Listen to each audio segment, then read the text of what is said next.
புதுக்கோட்டையில் வருகிற 4ஆம் தேதி நடைபெறும் நயினார் நாகேந்திரனின் தமிழகம் தலைநிமிர தமிழனின் எழுச்சி பயணம் பிரச்சார நிறைவு விழா பொதுக்கூட்டத்தில் உள்துறை அமைச்சர் அமித்ஷா பங்கேற்கும் நிலையில் 49 ஏக்கர் பரப்பிலான திடலில் மேடை, மின்விளக்குகள், தடுப்பு வேலைகளை அமைக்கும் பணி தொடங்கியது.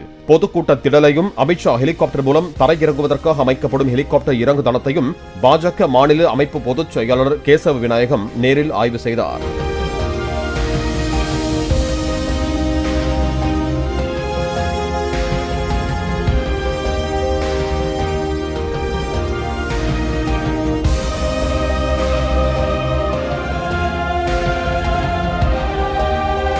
பிளே ஸ்டோர் மற்றும் ஆப் ஸ்டோரில் இருந்து பாலிமர் செயலியை QR கோடு மூலம் பதிவிறக்கம் செய்யுங்கள்.